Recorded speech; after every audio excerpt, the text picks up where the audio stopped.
Word. All right, everyone. Welcome to PacWest Bigfoot. This is me, Dave, and I've got a good friend, Teresa, on here who's had some really awesome experiences with the Bigfoot here in the Pacific Northwest, wherever she's from. And real quick, wanted to kind of run through a little bit of some updates real quick. I know I haven't done an interview in a while. As a matter of fact, I haven't done any since about midway through September. Reason I took a break from it for just a little while is basically I was just kind of inundated with all of the different stories that I had to go in here and start creating, around some of the stuff that you guys have been sending me, and kind of getting caught up and get ahead of on that. I've also been making kind of some career moves in my late life, and so that's going to be changing up this next year as well. I'm actually going to be diving here into PacWest Bigfoot more of a full-time basis. Thanks to you guys getting out there and getting some coffee mugs when you can. Some hoodies and t-shirts over at mypacwestbigfoot.com. Appreciate you guys doing that. Just got a sponsor. I don't really take on sponsors, just so you know. So, I don't mind giving away your free stuff and mentioning you. That's great. But I am partnered with a good friend of mine. There you are. Yeah, Sasquatch Coffee from Gunner over there. So you'll be able to find that on the blog. And he's got a good deal of 50% off right now if you guys want to get in there and grab some Squatch coffee while you're listening to these awesome things. Wanted to also, I like to mention some of the other people out here in the Bigfoot world that have lots of awesome things going on, from Todd Neese to, Monster X Radio with, Shane Corson and Gunnar Monson over there. Bono, he's got his Bigfoot show going on YouTube. You guys want to check that out. Actually, I listen to him quite frequently, actually more than I even listen to Sasquatch Chronicles, although I like Sasquatch Chronicles. And I want to give a shout out real quick to Wes and Woody, of course, at Sasquatch Chronicles. Real quick, before we get Teresa on here, one more thing. Next month's giveaway, I've got some pretty cool stuff here. As a matter of fact, I have some artwork done by a friend here. It is by Melanie Darling, and I will be giving this to you. It's an awesome print to go with it. A PacWest Bigfoot t-shirt for December. So 2 gifts next month. All you have to do to get on there and try to win is get on to the newsletter and subscribe at PacWestBigfoot.com, PacWestBigfoot.com, and there we have it. All updates, and I'll never be that long with those again. So, Teresa, hi. Hi. So now we can get started here. Where are you from now? Okay, well, this is a question that's always hard for me to answer because I was a Air Force brat. So I'm kind of from all over, and Nice. I was born overseas, and then there used to be a lot of little satellite bases around the country that were closed in the early 70s or mid 70s. And so for my early childhood, I grew up in Wairika, California, which is Nice. Northern California. I'm from Ashland and originally. okay, so I Yeah. don't know if you remember, there used to be a little base out there at Montague. Yep, Montague Base, yep. That's how we ended up in Wairika. And so, as a youngster, my dad was an outdoorsman. He was a hunter, and so he hunted all over, Northern California. And we camped and, fished all over Southern Oregon. Shasta, Colstein Valley, all those different places. Right, all those places. In fact, one of the guys that I think it was your goat man, when I was listening to him, I know exactly where he's talking about. Yeah. And so well, I knew the guy personally for a long time. So yeah. Really? Yeah, there was some people like towards the end of his life there, they kept calling him Papa Smurf for some reason. I was like, why do you guys call him that? I was like, that's weird. Oh, really? But Goat Man, he was awesome. Yeah. He's a great guy. He knew my dad too, so it was pretty cool. Yeah, there's a lot of those kind of people in that area. Yeah. And anyways, and then in my teens, between Wairika, we ended up back up in Seattle area, and so I lived in Renton, Washington for quite a while, and then when I was a freshman in high school, we moved back to where my mom grew up in St. Regis, Montana area, which is a very unpopulated area. but anyways, getting back to, you know, Yeah, when I was let's a get teenager, started I was with about, the kind of like the first experience you had. What kind of experience it was? Where you at? What you doing there? yeah, and I'm gonna tell you something right before that is Hmm. because it kind of pertains a little bit Hmm. is when I was 13, 14 years old, I was in the Explorer Scouts in the veterinary medicine. And at one point, we had this guy come and he gave us a talk about Sasquatch. And I was already kind of familiar with it, but just from stories I'd heard and stuff, and the Patterson footage, I guess. Hmm. Anyway, this guy, I wish I could remember his name because he was some sort of expert at some university in Washington, and this would have been like in probably 73 or 74. And he had this tape recording Bendernagel? of this vocalization. Pardon me? Bendernagel? Guy, I was 13 or 14, so I did not pay attention, Mm. and I really wish I knew. But he had this tape recording and you might be right, because I think it was pretty well known amongst that community at that time, because it was of some vocalizations out of Issaquah, Washington. Okay. And it was on a old-fashioned kind of tape recorder, like reel-to-reel. Hmm. And so, I mean, hearing these sounds, that's the only thing that really made an impression on me. Okay. So a couple of years later, when we moved to Montana, I had been there for probably about a month and was hanging out with some friends. We went to the movies, and then, we're teenagers, so we got some beer and we drove up in the woods, which is what everybody in a little tiny area does, Hmm. and we're sitting up in the woods, um, drinking the beer, had the windows unrolled. We're just chatting. There's four of us. And all of a sudden, there's this tremendous scream, like nothing I ever heard in my life except for probably that tape, because I immediately thought, Where was this again? well, this was out of St. Regis, Montana. And this was Okay. just like a little ways. If you're driving it, there's an old highway called Camel's Hump. And we'd gone a few miles up there, and then there's a little road that turns off, and the locals call it Camel's Hump Campground. A lot of people have picnics there and stuff, but it's not an official campground. Hmm. And so we were probably only maybe, I don't think we were that far off the road, maybe a mile or so off the road, the main road, which is not travel. I mean, it's just not populated, and it's not a main road like the highway, so nobody goes up and down that road. And there's nobody up there. This would have been in about mid to late August. Okay. And like I said, we're sitting there talking, and the scream comes out of nowhere. And it was so loud. I mean, that's the thing that impressed me the most, is this thing was loud. It was like a dinosaur or something. It was just, we all are like, what the hell is that? Well, the guys, they were a little bit drunk, and they thought it was funny at first. And they jumped out and they screamed back, which their scream didn't even match the scream. And then all of a sudden, this thing screamed again, only it was a lot closer. And these Ooh. guys couldn't jump in the car fast enough. And they're like, we're all like, get out of here. What the hell is wrong with you guys? What is wrong with you? And so, How to we get couldn't clean and sober back out real of there. fast. Yeah, we couldn't back Huh. out of there fast enough. Well, I mean, I was the, teenager that wasn't supposed to be doing what I was supposed to be doing. So it wasn't like I could just go home. I mean, I was supposed to be at the movies. Hmm. I had no valid reason to be out in the woods, in the middle of the night. So, I couldn't really go home and, say what happened. And, but it was very odd when I keep thinking back about it, because it was like I immediately knew what it was, or at least I thought I knew. I was like, man, that must have been a Bigfoot, But these Hmm. guys didn't want to talk about it.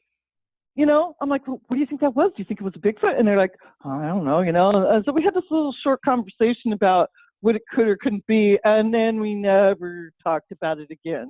Yeah. It was just weird, And so I never really mentioned it. I think probably to a few friends, and they gave me the side eye, like, sure, a lot of people were like, it's probably a cougar. I go, no, it wasn't a cougar, and no, it wasn't a bear. Whatever this thing was, it was really loud.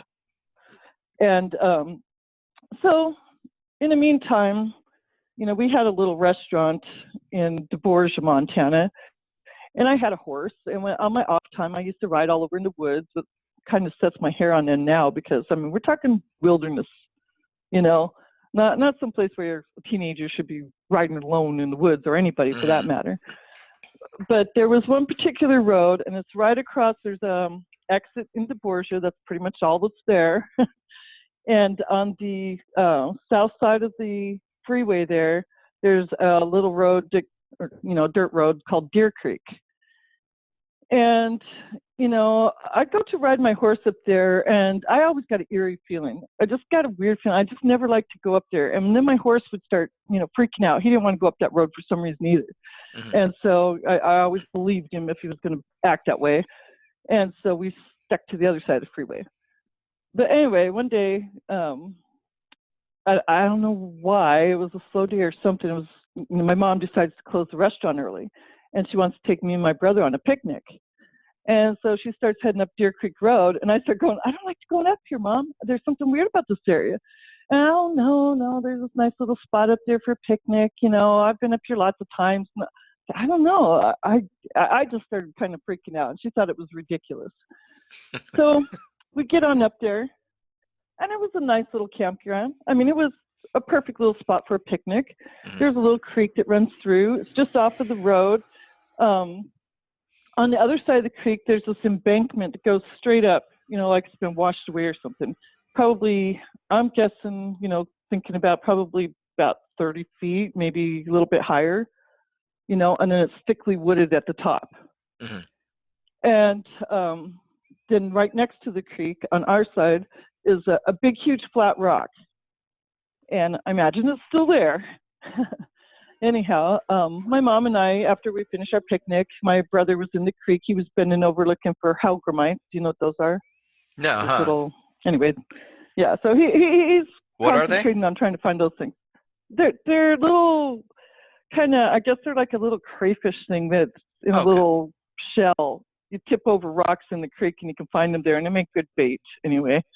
Oh, cool. So he was doing that. And my mom and I were sitting side by side on the rock, smoking a cigarette. We get done with our cigarette. For some reason, maybe because we both finished our cigarette at the same time, I don't know. We both stood up, and we're standing, side by side. There's like not even room for a person in between us, right? And all of a sudden, this big swoosh comes between our ears, between our heads, and hits that rock that we were sitting on with such force. It sounded like a gunshot. I didn't know what it was at first. And, my first reaction, I yelled at my brother. I thought he tossed something at us or something. Mm-hmm. But, my brain wasn't making sense of it, because this was not a toss. This was full force, and it just barely missed both of us. I didn't know what it was. So I'm like, like I say, yelling at my brother, when my mom grabs me by the arm. She goes, we need to get out of here. And she shows me this rock and hands it to me. And the side of it had been all chipped off. Like it was sharp all along one side. And this thing was probably about 6 pounds, 5, 6 pounds. It was a heavy rock. Right between you two? Right between us. It barely missed us. That's like accuracy. Right between our heads. Well, I keep thinking about that. And there's some horrifying thoughts that come from that. Because what if it would have hit one of us? Then it could have. And how would that be explained, except for as a murder? You know what I mean? Yeah, I have a friend. He was he's a relief pitcher for about 10 or 12 years for the Royals, and I'm telling you, I played baseball with him in high school, and if you two are standing there like that, and it goes right in between you like that, that sounds more like it's like purposefully. You know what I mean? Yeah, I don't know if it purposely missed and was just trying to scare the hell out of us, or if it was really aiming, because it was so close. And honestly, I didn't even think about this till recently after I sent you that story, because then all of a sudden I went, wow, what if that would have hit one of us? We're like in a remote area. That county's only got 2 cops, or did at the time, and they even tell you better arm yourself if you're going to live here. And, I just thought, oh my God, that could have been disastrous had either one of us been killed, because there's 2 people still there, and there's no explanation. But anyway, it was so scary. It came from across the way. It came from up from that bank. Yeah. And so it's been suggested maybe it was a ricochet, maybe the rock rolled down that bank and just ricocheted. It couldn't have. This came with force. I mean, it was thrown, and it came from across the creek. So, you know, and right down on that rock. I mean, when it hit that rock, it sounded like a gunshot. It was bam! That's what got my attention. Besides, well, I mean, first the whistling by my ear, it was right by my ear, and then this bam, and it was like, what the heck was that?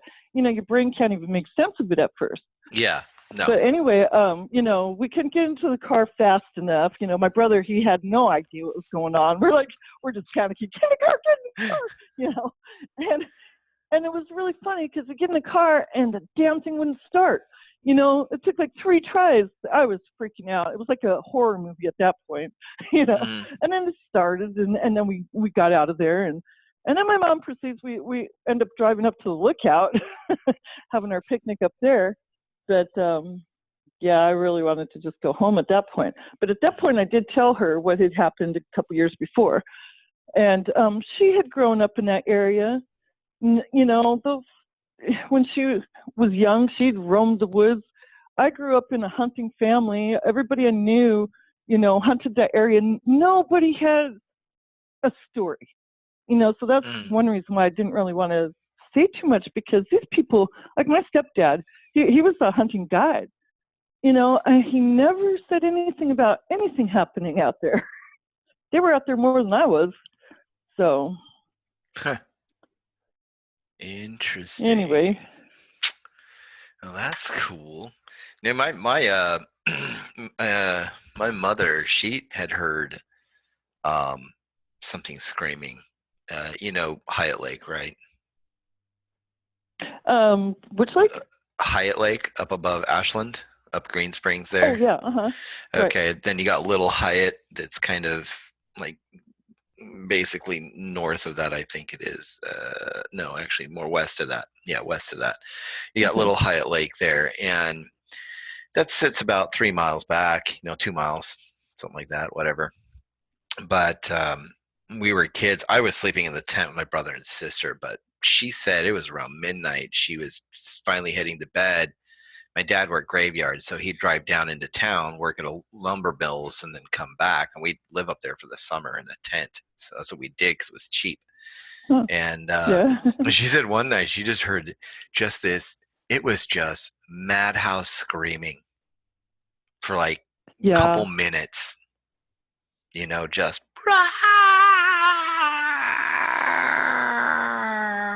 just, and it would tail out, and then it would start back up again. And well, it's creepy. I've heard. I looked up on YouTube, and there's a couple vocalizations.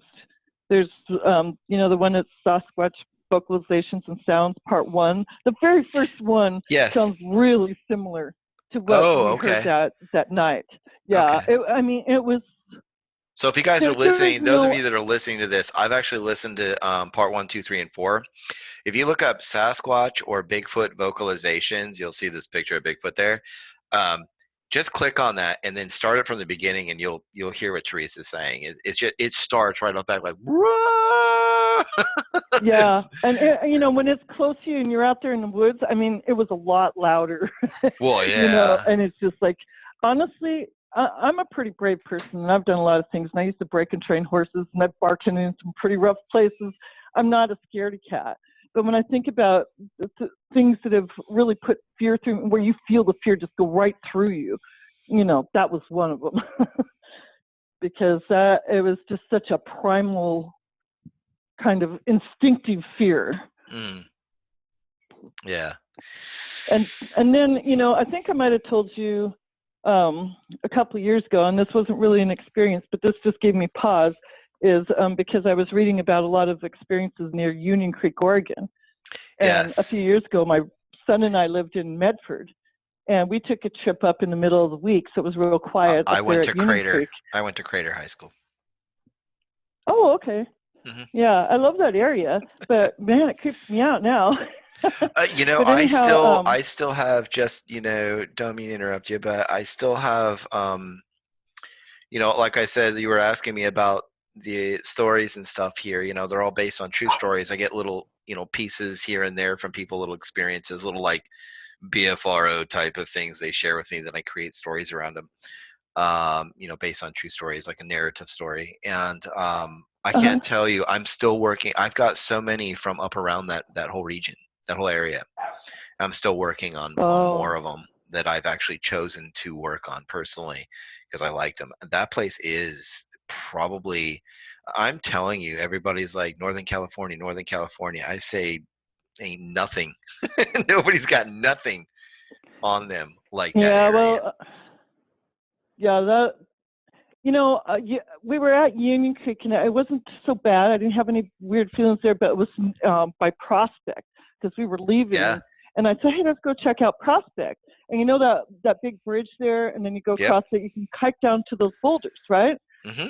And so my son and I are hiking down there, and I'm a little smarter nowadays, so I'm thinking, I used to go "Well, down there's there no and one here," and slide on boulders and stuff with the water running over it. They're kind of like almost like a water slide, jumping around in pools. oh, Yeah. well, I don't think we got that close to observe because by the time we got down to the boulder, I was already feeling really creeped out by something, and I didn't know what exactly. I just started feeling really odd, and then I noticed it was so quiet. I mean, there was not a bird tweeting, not anything. It was just deadly quiet, and I just told my son, I said, "Okay, come on, let's go. We saw him." So he goes, "Yeah, but we haven't got down to the water." And I said, "No, no, we saw him. We got to go." And so we head back up there, and I mean, all the way up there, I was just thinking, just let me get back to my truck, just let us get back to the truck because I have a bad feeling. And I mean, I don't know if it's another human being down there or what it was, but all I knew is there was something telling me to get out of there, and there was the nobody around there. the one thing, or the two things that I tell people about that area out around Prospect and stuff, you decide to live there, visit there, just keep an eye out. It's not just Bigfoot, but there's a lot of mountain lions out there, a lot, and they're huge. They Well, have a yeah, real actual problem out that way with mountain lions, and they have for a long time. Just so it's well, that's something that you to think about. and But from and that what I could can hear, it could what very I well be. get from people. I just got through. I spent a couple of years up in Port Angeles, Washington, which is Hmm. also a big hot spot up there. Yep. And yeah, there's I have a little dog, and I was walking with her through the woods one day, and I saw a cougar track, and they've got a real bad problem with them now up there too. And boy, that was, it's like, oh my God, it's like I'm carrying bait here. I need to get out of here. So, Bait. I'm out walking yeah, a my little bait. dog on a string, it's like, here, Mhm. kitty, kitty, and it was fairly fresh track. So it's like, okay, this hike is now ending. And I've got more encounters and stories coming out from the Olympic Peninsula there in that general region. oh, That region's another popular hotspot, but as far as like the scarier kind of like encounters, I'm telling you, there's nothing like that Union Creek area as far as I'm concerned. It just there just well, isn't. I yeah, honestly, that was a weird feeling, but it was the same kind of weird feeling that I had years before in Montana going up that other road, that kind of feeling where you just, I can't explain it. It's just like instinct where like, whoa, there's something odd about this Mhm. area, And then when my horse said it was odd too, then I was like, okay, there is something odd about it. But Yeah. what I'm surprised about is there's not more stories coming out of that particular area because I was thinking, how could I had no, granted, they were miles apart, probably at least 15 miles apart Hmm. experiences. But, how could I have been lucky enough to have two, and no one else has seen anything, from that particular area? I had my main experiences within about 2-3 miles of each other within a span of 20 years though. So, Ah, me and my mom found the footprints the one time. I was about, I must have been 13, 14, something like 13 years old. I think I was 13 years old. And it was just, I think I was Was I in high school or was I just about to be in high school? I think I was just about to be in high school. I was about to be a freshman, and it's like my last year of like eighth grade, and I was gonna be in ninth grade and hit freshman next year. And we found these awesome, just crazy footprints in the snow in the middle of way up Elderberry Flats, and then 20 years later, a little more than 20 years, right around there, um, had something come right up to the back of the tent and walk off in the middle of the night. It walked off. It went thud, thud, splash, thud, and then crashed up a mountain. And when it hit splash, that means it covered the creek in one stride. That creek was at least 10 to 12 feet wide. Even at that time of the year, it was that wide. So, well, creepy. It's just such a mystery, you know, when you do have an experience. And I'm glad with social media, there's, you know, more people are talking because there's more people that are, you know, once you know someone's interested, you feel freer in saying what happened. Because, you know, it's hard to tell a story that people just say, oh, I don't believe in that. Well, you know, if you were in my shoes, you believe in something, you know, you do. I've been a marketing and consulting strategist for internet marketing and stuff like that for like almost a decade now, and a lot of people tell me that too, you know, and I tell a lot of people, you know, with the advent of social media and the internet and everything else, you know, yeah, we've seen a massive, you know, everybody's like, well, we've seen this massive, you know, scale of Bigfoot encounters and stories and blah blah blah, and I was like, well, yeah, because we've got the internet, we've got social media, and you know what? Maybe still only 10% of them are true, real honest to goodness, true accounts. That still would be, you know, tens of thousands or possibly millions, because all of a sudden everybody's connected. Everybody's got a voice. Everybody can say something out here online. Yeah, now see, this isn't something I just post on my Facebook page, and I haven't. You know, because people do, though. People do all the time on groups and stuff. Yeah. So, but really, you think the accuracy is that low? Only 10%? I don't know what the accuracy is. I'm just saying that, I mean, even if it was 10%, it would still be in the tens of thousands, hundreds of thousands, probably hundreds of thousands, maybe even millions of real reports. Yeah. So, you know, of real honest to goodness stuff. I mean, I don't do any vetting or due diligence behind mine. My encounter stories are basically narrative based on true stories taken from like your experience, and I'll turn it into a cool story. Like, you were out horseback riding. Cool. I'll describe the area, went on your picnic, had some fun. Boom, this is what happened. Yeah. And I do that from an entertainment side of things, and I really enjoy that. I do the interviews and stuff here because this is the real research part that I get to do. I have 4 kids, 5 kids altogether. We homeschool, so I don't get time to get out in the woods to do research a lot. So this is how I do that. I get to entertain the researchers and the people you know, interested, and I also get to share experiences from real folks like yourself out here through the interview process. So and platform. So, you know, that's why I do this. Yeah, which is cool. That's a new experience for me. I never, you know, when I told my son, I said, hey, I'm doing interviews about my Bigfoot story. He's like, oh, well, you know, living infamy on the YouTube. There you go. There you go. That's right. That's you know, right. It is a pleasure to be able to talk about it, and just, you know, and your stories are very interesting. I've been listening to them. Oh, thank you. And, you know, I like that they are entertaining too, something that people would want to listen to, you know. They're not just boring, you know. I didn't want this to be like a, you know, police report style BFRO. The BFRO is the BFRO. I mean, that's great and that's awesome. Right. I didn't want to horn in either on, you know, people like Sasquatch Chronicles or Bono out there and others. I just wanted to have some place where people can enjoy some based on true campfire story kind of telling, and just have some fun with it, and do some interviews with some real folks out here with real experiences, and just kind of keep it simple. Yeah, make it fun, make it interesting, make it entertaining. So that's what I wanted to do. Well, I'm not really that much into, you know, I don't really know the Sasquatch Chronicles or any of that. I good stuff. Not that big into. You know, one of my good friends out here is, I'll share this with you real quick. Good friend of mine, William Jevning, has a great book here, and it's this right here. It's got a different cover to it now, but you can order it. Notes from the Field, Tracking North America's Sasquatch. Even if you're not really into it, this is such an awesome book to get. And, it's so awesome. Not even going to give you an affiliate link. Just go get it. Order it, download it. Okay. I would actually get a hard copy cover, copy of it.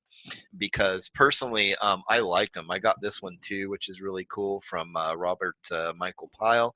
I met him. But if I were you, to get some real simple, awesome little, cool information, he's got some entertaining kind of stuff in there, some really awesome stories and encounters and things like that, and history. Yeah, well, So yeah, it's a great book. So it's not that I'm not interested, because I am. It's just that, I don't know. I'm spread thin, but there was a fellow who I talked to through your page he goes up to DeBorgia, Montana quite frequently. mm-hmm. And so I was telling him, because I was looking on Google Earth, and I can tell if anybody wants to go to the exact spots that this happens, I can tell them exactly where to go, Nice. And, but I'm not so sure that I'd actually want to go. That's the thing, is now that I just sort of gotten more reasonable, I guess, and I think, I don't want to go looking. I already had my experiences, and whatever it is scared the heck out of me, and so you're just like, yeah, no more. I don't need any more screams in the wilderness while yeah, I'm trying to enjoy the wilderness. What I'd like Nice. is for someone, to finally be proven. Someone find something, that we can finally prove it once and for all. That's what I'd like to know is, what the heck is that? Yeah. For real. Yeah, exactly. So. Well, thank you very much, Teresa, for being on here. And real quick, just so you know and everybody else knows, this is airing today on Thanksgiving. And so real quick before we head off here, I just want to say this, and I have to get this out there. I know some people out here in my arena won't do it, but I'm going to tell you this right now. I understand how we feel as though this whole country here is kind of divided and everything else. I'll tell you this right now. We're Americans. We get along in the thick and the thin, period.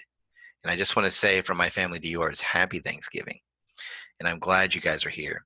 I love you guys. I love this community. You guys are all awesome. This is great. I love being here.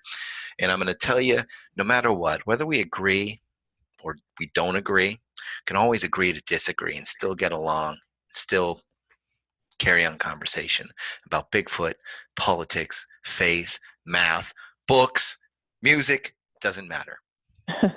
We can still do that. So happy Thanksgiving to you, all of you guys out there. And Teresa, thank you so very much for being here. That was awesome. Thank you. It's been that fun. was cool.